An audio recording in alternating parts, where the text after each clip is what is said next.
Nung bata ako, di ko alam na nagbi-business na pala ako. Nag-start ako magbenta ng mga turon, ng mga kakanin, banana cue. Nagbenta rin yata ako ng tinapa that time. Tapos, syempre, bata ka, isip mo is gusto mo lang magkaroon ng pera para may mabili ka para sa sarili mo. And ini-enjoy ko pag may binibili ako. Ikaw ba ay laki sa yaman? Mapera ba ang mga magulang mo? Yung family ko is nanggaling sa squatters area dito sa Manila. And then, nag-iwalay kami. Nagpamilya yung kuya ko, tapos yung isa kong kapatid nagtrabaho, tapos lumipat siya sa ibang bahay. Naiwan kami sa bahay ng isa kong kapatid, yung sinundan ko. Then, yung nanay ko. Tatay ko kasi, nung elementary ako, ng babae, iniwanan kami. Sobrang hirap ng pinagdaanan namin. Yung nanay ko, siya lang talaga yung nagpo-provide para sa akin. Ano trabaho nanay? Mananahi yung nanay ko. Yung tatay mo, nasusustentohan naman kayo nung umalis sa bahay ninyo? Hindi, umalis talaga siya ng walang sustento. May galit ka sa tatay mo? Yan, nagalit ako sa kanya nung panahon na yon. Kasi nag-aaral ako eh. Yung isip ko nun is musmus pa eh. Laro pa, gusto mo, masaya ka lang, tapos biglang nawala, makatatay ako eh. Kung nasan siya, lagi ako nandun. How does it feel na yung tinitingala mong tao, bigla kayong iiwan? Masakit, hinahanap ko siya lagi. Tapos, sobrang galing ng nanay ko. Siya yung tumayong tatay ko nung panahon na yon. Talagang siya yung nag-provide para sa akin. Paano na itaguyod ng nanay mo kayo bilang anak? Hindi ko rin alam paano niya nagawa. Sobrang proud ako, nagawa niya yon, na pinagdaanan niya yon. May trauma, yung naramdaman niya. Hanggang ngayon hindi niya nakakalimutan. Pero napatawad niya naman na yung tatay ko. Mahirap ang buhay? Mahirap yung buhay. Nangungutang ako ng sardinas sa tindahan. Hindi kami pinapautang. Bakit? Mahirap kami. Walang tumutulong sa amin. And yung nanay ko, ugali niya na hindi humingi ng tulong sa kamag-anak. Tapos yung tatay mo hindi kayo sinusustentohan? Yes. Bigla na lang siya nawala. After 2 years, bumalik siya. Minatawad siya ng nanay ko. Nagbalikan sila ulit. Tapos, sumama ako sa kanya sa Bulacan. Dahil? Pag-aaralin daw niya ako. Ano trabaho ng tatay mo nun? Taxi driver yung tatay ko. Sinama ko bilang bunso. Tira kami dun sa Bulacan. Tapos, naulit na naman. Anong ginawa? Ng babae siya ulit. Pinagpalit niya ako sa babae niya. Iniwang ka? Pinabayaan niya na hindi niya na ako pinag-aral. That time, sobrang sakit sa akin. Pinakakain niya yung babae. Tapos ako, nagpapakain sa akin yung boss niya. With that, bumalik ako ng Cavite. Then, nag-start ako mag-work. Hindi ka na nag-aral? Hindi na ako nag-aral. Nag-work ako as a bagger sa isang supermarket dito sa Cavite. Then, nag-work ako as factory worker. Saan? Dito rin sa Cavite. Magawa kami ng bisikleta. Hindi ko kinaya yung trabaho kasi sobrang bigat. Yung posisyon na binigay sa akin, trabaho ng pandalawa o pantatlong tao yon. Pero, kinaya ko. May isang tao na nakilala ko sa social media, isa siyang musician. Hanggang ngayon, pinagpapasalamat ko yung buhay ko sa kanya. Pakiramdam ko, simula nung nakilala ko siya, nagbago yung buhay ko. Anong life-changing ang ginawa sa'yo ng tao na to? Kinonsider ko siya na mentor ko eh. So lahat ng sinasabi niya, pinaniniwalaan ko. Ginagawa ko lahat ng sinasabi niya. Ano yung mga hindi mo makakalimutan na tinuro niya sa'yo? Yung mentalidad mo, kung paano ka mag-isip, yun ka. Pinataas niya yung self-confidence and mindset ko. Stranger ito? Stranger siya. Hindi ka ba nag-isip na magrebelde sa tatay mo? Hindi ako nagrebelde, umuwi ako ng Cavite. Kasi alam ko may nanay akong uuwian. So yung nanay ko, nasaktan din siya. Siyempre, gusto ko mag-aral ng kolehiyo. Magaling ako sa eskwelahan. At kaya kang pag-aralin. Kaso nga lang ng babae yung tatay. Yes. Sobrang sakit para sa akin na ganun yung nangyari. Hindi ako na-discourage. Alam ko, may plano yung Diyos para sa akin na mas maganda. Doon sa mga tatay ngayon na nangangaliwa at ginugulo nila yung pamilya nila, anong masasabi mo? Ako personally kasi wala pa akong anak, wala pa akong pamilya. Pero mag-isip tayo pag gagawa tayo ng move. Kasi hindi lang sarili nyo eh, yung mga anak nyo rin pala. Iba yung trauma na nabibigay. So with that, doon ako nagpursige na kayanin ko yung mga bagay-bagay. Yung na-experience ko nung bata ako, sobrang bigat. Wala na ngang ipon, wala na ngang pera, wala na ngang matinong hanap buhay. Yung pamilya, hirap buhayin, tapos nakuha nyo pang mambabae. Ang nararamdaman lang kasi ng mga lalaki is yung pakiramdam nila habang ginagawa nila yon. Yes. Pagkatapos nilang gawin yun sa mga iniwan nila, mga anak nila, mga irresponsable ninyo. Kaya ang hirap umasenso eh sa buhay. Alam mo bakit? Hinahaluan nyo ng kalokohan. Hindi nyo alam kung ano yung sakit na naidudulot ninyo doon sa pamilya ninyo. And then here comes, nakilala mo yung ano? Yung mentor ko, yeah. Nakilala mo sa social media. Yes. And tinuruan niya ako ng mga bagay na alam niya. Why do you think na sa kabila nung mga kakulangan mo sa buhay, stranger pa yung makakakita ng potential mo? Hindi ko rin na-expect na ganun yung makikita niya sa akin. Pero simula nung dumating siya sa buhay ko, gumaan. Paano? Nakapag-start ako ng banda ko dahil sa kanya. Dahil sa mindset na binigay niya sa'yo? Yes. And aside from that, meron small production ako na ginawa na music production na gumagawa ko ng maliliit na music events. Ano instrumentong hawak mo? Vokalista ako. Ano mga genre na mga kinakanta mo? Original songs yung mga pine-perform namin. Tungkol sa? Sa pagmamahal sa bayan. Bakit tungkol sa bayan? Lahat love songs na lang maririnig natin eh. Pinamulat niya sa akin na hindi lang love song yung pwede natin isulat ang kanta. And tinuruan niya rin ako magmahal sa bayan natin. Patriotism. Yes. Kung may kakantahin ka ngayon, ano yung pinakakanta mo sa ating bayan? Yung kanta kong Kumilos Ka. Kantahin mo nga. Kumilos ka, kumilos ka, kaibigan. Bakit yun? Ang buhay is tuloy-tuloy na tumatakbo eh. Kailangan mo magpatuloy. Hindi ka dapat huminto. Yes. Sinong gumawa ng lyrics niya? Ako yung sumulat ng lyrics. Bakit mo sinulat yung lyrics na yan para sa sarili mo? Ayokong ma-stay sa isang bagay. Gusto ko umasenso, yumaman, gusto kong gumaling sa isang bagay na gusto ko talaga, gaya ng pagninegosyo. How is it possible that coming from a broken family, you are able na maakyat mo yung pader ng tagumpay? Meron akong mentor sa buhay, meron akong mentor sa music, meron akong mentor sa business, and meron akong mga partners sa pagninegosyo. Okay. And then here comes, nagtrabaho ka as... Bartender and waiter sa BGC. Paano ka nakapasok sa pagiging bartender and waiter? Eh, hindi naman yun ang pinag-aralan mo. Pinag-aralan ko siya. Yung mentor ko yung nagsabi na, tinanong ko siya magtatrabaho ba ako o mag-e-enroll ako? May free scholarship ako na na-receive, school ni Chef Boy Logro. Sinabi niya mag-aral ka. So kinuha ko yun, nag-aral ako. Binitawan ko yung pagtatrabaho. Sobrang hirap ng pinagdadaanan ko. So talagang gusto mo mag-aral? Wala lang kaya magpaaral sa akin. Ngayon, dahil may kapasidad ka na, in-apply mo yung sarili mo as a scholar kay Chef Boy Logro. Yes. And fortunately, natanggap ka. Yes. Ilang buwan ang training? 6 months. So natapos mo siya, you have that certification, and then you Yes. become... A bartender. Dati kang hindi makabili ng sardinas, naging bagger,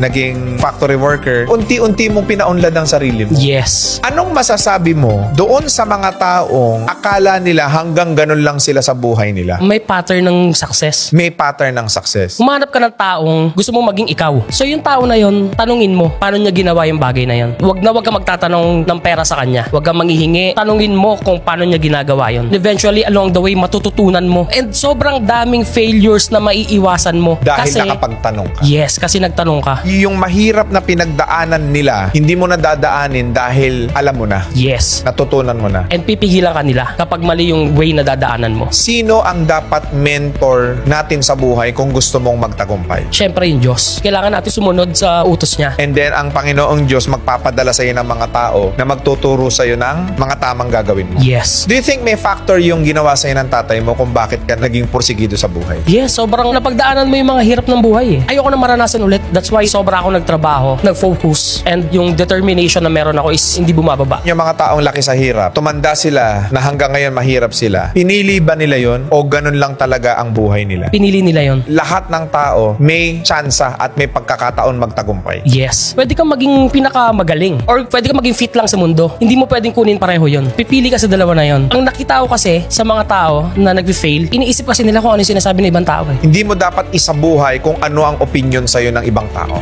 Ano ang dapat mong gawin? Yung alam mong tama, kung ano mas makakapagpabuti sa'yo. Maraming mga Pilipino, ang napipili nila manirahan sa abroad because of, number one, lack of opportunity here in the Philippines. Number two, for a greener pasture. What can you say doon sa mga nagsusumikap? May pag-asa bang yumaman sa bayan natin? Yes, nag-work ako abroad din sa Abu Dhabi and iba talaga yung feeling ko dito sa bansa natin. Maraming pera sa Pilipinas. Ha? Eh marami nagsasabi walang pera dito sa Pilipinas, sa abroad ang pera. Mali yun, maraming pera sa Pilipinas. Madali lang hanapin ang pera. Paano mo nasabi? Kailangan lang natin maging masipag. Masipag hanapin yun. Masipag hanapin yun. At pag natagpuan mo na, huwag ka nang hihinto. Huwag kang hihinto, huwag kang bibitaw. Trabahuin Tumuloy-tuloy ka lang at trabahuin mo. Sa dami ng pinagdaanan mo sa buhay na mga mahihirap, ano yung pinaka-lesson na nakuha mo doon sa mga experiences na yun? Na naya-apply mo ngayon bilang negosyante? Huwag kang susuko. Kung ano yung pangarap mo, gawin mo. Paano mo nasabing magkakatotoo yung pangarap ko? Eh, ang hirap nga ng buhay. Madali lang kasi sa yung sabihin yan eh. Kasi nandyan ka na eh. Maraming nanonood ngayon. Maraming may problema sila sa buhay nila. Paano mo nasabi na po pwede akong umasenso, po pwede akong umunlad? Hindi isang araw na trabaho lang yung success. Tinatrabaho siya by pag-i-improve ng sarili mo and pananalig sa Diyos Yes. and paggawa ng kung anong bagay na gusto mo. May pera sa gusto mo. Yes. May pera sa passion. Yes. Is there a point na nagninegosyo ka pero failure pa rin? Yes. Sinong nahihirapan kami kahit pambayad ng rent. Kaya nag-OFW? Yes. And nangyari yung pandemic. Umuwi ako. Sabi ko, ilalaban ko na yung business ko. Bakit hindi ka pinanghihinaan ng loob sa kabila ng napakarami mong kabiguan na nararanasan sa buhay mo? Pero failure ka eh. Yes. Yung pangarap ko kasi mataas. Eh failure ka nga eh. Ilalaban ko at ilalaban ko yun. Nahanap at hahanap ako ng paraan para makarating ako dun. Eh failure ka nga. Ilalaban ko yun. Ganon ang buhay. Maraming mga tao na nakikinig ng video na to at napapanood nila na napakarami nilang dahilan sa buhay nila. Na kasi mahirap kaming pinanganak. Kasi wala kaming kamag-anak na mayaman. Kasi wala akong puhunan. Kasi wala akong ganito. Puro dahilan. Tandaan natin na maraming tao sa mundong ito na lahat ng mga bagay na yan na wala ka, wala rin sila. Eto mas masakit. Maraming bagay na meron ka pero wala pa rin sila. Pero nagawa nilang magtagumpay. Kung hindi man magbukas yung pintuan ng oportunidad, kung parang pagsarahan ka na ng langit at lupa na Lahat ng kamalasan nasa sayo na. Meron kang Diyos na nasa taas na hindi ka pahihindian. Basta't hilingin mo at trabahuhin mo. Marami kasing tao, pinipili nila maging mahirap.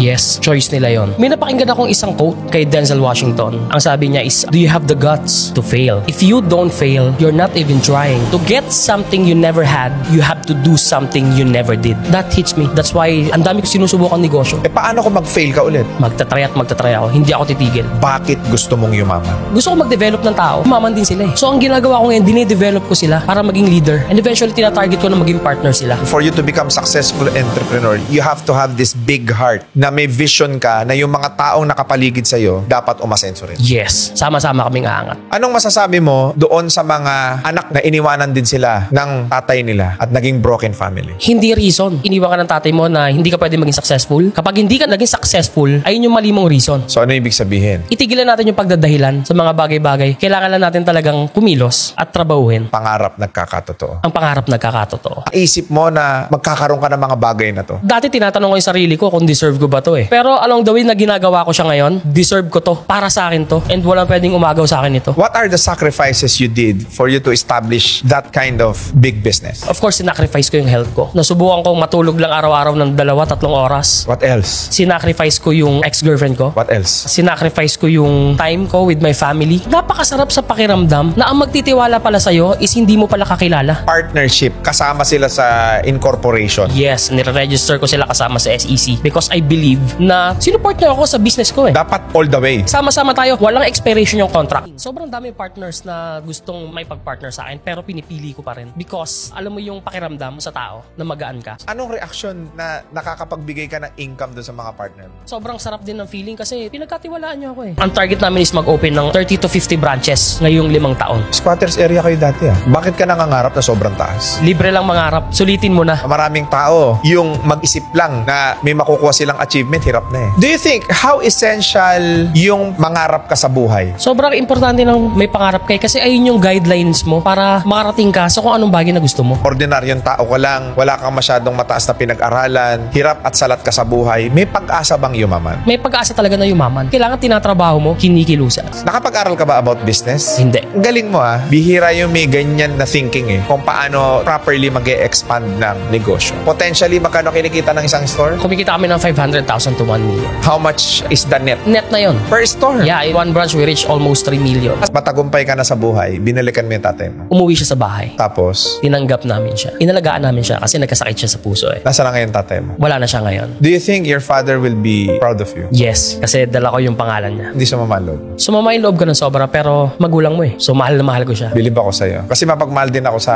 magulang. Ano't ano man ang mangyari, kapag ka minahal mo ang magulang mo, nirespeto mo sila, pagpapalain ka rin sa mundong ibabaw. Yes, totoo yun. Kung nabubuhay ang papa ngayon, ano ang sasabihin mo sa kanya? Sana nakikita mo lahat ng meron ako ngayon. Tay, milyonaryo na ang anak mo. Sarap.